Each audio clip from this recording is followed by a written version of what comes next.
অনেকদিন আগের কথা। এক গ্রামে এক কৃষক ছিল।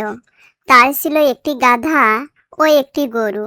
কৃষক বোঝা আনায় নেওয়ার জন্য চলাফেরার বাহন হিসেবে গাধাকে ব্যবহার করত, আর গরুকে দিয়ে হাল চাষ করত। গম ও ধান মাড়াইয়ের কাজেও গরু ব্যবহার করত। একদিন সকাল থেকে সন্ধ্যা পর্যন্ত এক নাগালে কাজ করে গরু যখন ঘরে ফিরল, তখন অতিরিক্ত পরিশ্রমের কারণে সে বিড়বিড় করে কি যেন বলছিল। গরুকে বিড়বিড় করতে দেখে গাধা তাকে জিজ্ঞেস করলো, আরে বাবা, কি হয়েছে? বিড়বিড় করে কি বলছিস? তোরা গাধার দল, আমাদের দুঃখ কষ্টে কি বুঝবি? আমাদের দুঃখ কষ্ট কেউ বোঝে না রে, কেউ বোঝে না। বুঝবো না কেন? অবশ্যই বুঝবো। তাছাড়া তুই যেমন বোঝা টানিস, আমিও তেমনি বোঝা টানি। আমাদের মধ্যে তফাৎটা কোথায় দেখলি? তফাৎ তো অবশ্যই আছে।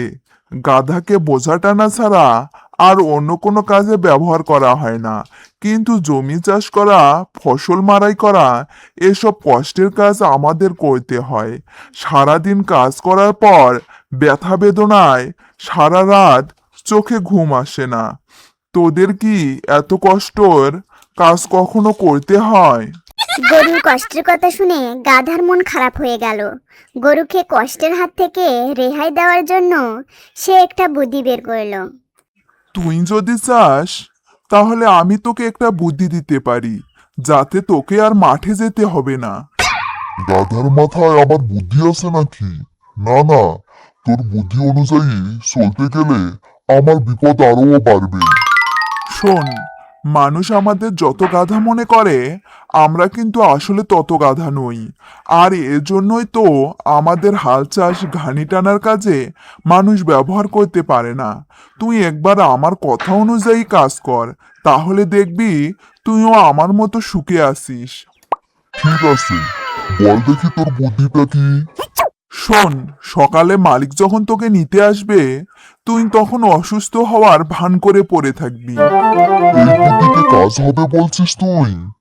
ঠিক আছে, আমি কাল অসুস্থ হওয়ার নাটক করব, দেখি কি হয়।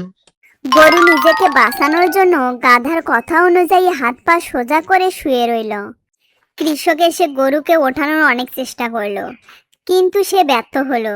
তাই বাধ্য হয়ে কৃষক সেখান থেকে বেরিয়ে আসলো আর অন্য উপায় বের করার জন্য চিন্তা করতে থাকলো। দেখলে বন্ধু, আমার বুদ্ধিটা কেমন কাজে এসেছে? হ্যাঁ, তাই তো দেখছি। কিন্তু গাধার এই বুদ্ধি বেশিক্ষণ স্থায়ী হলো না। কিছুক্ষণ পর কৃষক আবার সেখানে ফিরে আসলো। এই গাধা ওঠ, আজকে গরুর বদলে তোকে মাঠে যেতে হবে। গাধাকে দিয়ে সকাল থেকে দুপুর পর্যন্ত একটানা চাষ করলো কৃষক। এরপর দুপুরে খাওয়ার জন্য কৃষক একটা গাছের নিচে গিয়ে বসলো। তখন গাধা মনে মনে বলল, গরুকে বাঁচাতে গিয়ে আমি নিজেই বড় বিপদে পড়ে গেলাম। সত্যি সত্যি আমি একটা গাধা, তা না হলে এমন বোকামি কেউ করে?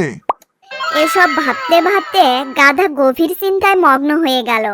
হঠাৎ সে গরুকে দেওয়া বুদ্ধিটাকেই নিজের জন্য কাজে লাগানোর সিদ্ধান্ত নিল। সিদ্ধান্ত অনুযায়ী গাধা মাটিতে লম্বা হয়ে শুয়ে পড়ল। গাধার গোংরানির শব্দ শুনে কৃষক গাধার কাছে গেল। এরপর তাকে মাটি থেকে ওঠানোর অনেক চেষ্টা করলো, কিন্তু গাধাকে কিছুতেই ওঠাতে পারল না। এরপর কৃষক তার লাঠি দিয়ে গাধাকে বেধড় পেটাতে শুরু করলো। মূর্খ কোথাকার, দেখতে পারছিস গরুটা অসুস্থ হয়ে পড়ে আছে। এসব জেনে শুনে তুই কুমড়ি শুরু করেছিস। তোর দুধ কোনো কাজে আসে না, আর তোর মাংসও কেউ খায় না। এরপরও তুই ভাবছিস তোকে বসে বসে খাওয়াবো? আর যদি কাজ না করিস তাহলে তোকে মেরেই ফেলবো। গাধা দেখলো অবস্থা বিপজ্জনক, তাই সে সোজা হয়ে দাঁড়ালো। প্রথম দিকে সে বিরক্তর সাথে এবং ধীরে ধীরে কাজে মনোযোগ দিতে লাগলো। কাজ করার সময় গাধা বিড়বিড় করে বলতে লাগলো, যেভাবে হোক আজ রাতে গরুকে কৌশলে পড়াতে হবে, যাতে কাল সকাল থেকে সে নিজেই মাঠে আসে। যাই হোক, সন্ধ্যা পর্যন্ত কাজ করে বাড়িতে ফিরল গাধা। গাধাকে দেখেই গরু নড়ে চড়ে বসলো। মাঠ থেকে এলি নাকি? এবার নিশ্চয় বুঝতে পেরেছিস কি কঠিন আর কষ্টের কাজই না আমাদের করতে হয়। না না, মোটেও কঠিন কাজ না। আমার তো মনে হলো খুবই আরামদায়ক ও সোজা কাজ এটা, কিন্তু অন্য একটা বিষয়ে আমার মন খুবই খারাপ। তোকে বললে তুইও কষ্ট পাবি। হাল চাষের চেয়েও কষ্টের কাজ আছে নাকি? ঠিক আছে, খুলে বল, কষ্ট পাবো না। তাহলে শোন, ব্যাপারটা তেমন কিছু না। আজ দুপুরে মাঠে যখন কাজ করছিলাম, তখন মালিক আর তার এক বন্ধু বলছিল আমার গরুটা অসুস্থ হয়ে পড়েছে, মনে হয় আর বাঁচবে না। তাই ঠিক করলাম কাল যদি ভালো না হয় তাহলে জবাই করে ফেলবো। এ কথা শুনে গরু ভয়ে কাঁপতে লাগলো এবং সোজা হয়ে দাঁড়িয়ে বলল, তুই সত্যি বলছিস তো? যদি তাই হয় তাহলে কাল থেকে কাজে লেগে পড়বো। মরার চেয়ে কাজ করে খাওয়াই অনেক ভালো। তোর মতো গাধার বুদ্ধিতে চলতে গিয়ে তো আমার সামনে বিপদ এসে হাজির হয়েছে। আর কোনোদিন আমি তোর কথা শুনবো না। তোকে বুদ্ধি দিতে গিয়ে আমিও তো কম শাস্তি পেলাম না। আমি তোর উপকার করতে গেলাম আর তুই কিনা আমাকে দোষ দিচ্ছিস। গরুরা তো দেখছি বড়ই অকৃতজ্ঞ। এভাবে কথা কাটাকাটির মধ্যে দিয়েই রাত পোহালো। পরের দিন সকালে কৃষক এসে গরুকে ধাক্কা দিতেই গরু এক লাফে উঠে দাঁড়ালো। তখন কৃষক গাধা ও গরু দুটোকেই নিয়ে মাঠের দিকে রওনা হলো। যাওয়ার সময় কৃষক তার ছেলেকে ডেকে বলল, তুই আরো একটা লাঙ্গল জোয়াল নিয়ে আয়।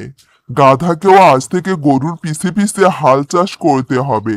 আর শোন, একটা মোটা লাঠিও নিয়ে আসিস। গাধা যদি আবার বেশি তেরামি করে তখন তাকে আচ্ছা করে পিটিয়ে দেব। এভাবে গাধার বুদ্ধিতে শেষমেশে গরুর দশা তো বটেই, গাধার নিজের দশাও শোচনীয় হয়ে উঠল। বন্ধুরা, লাইক করো, কমেন্ট করো এবং সাবস্ক্রাইব করো।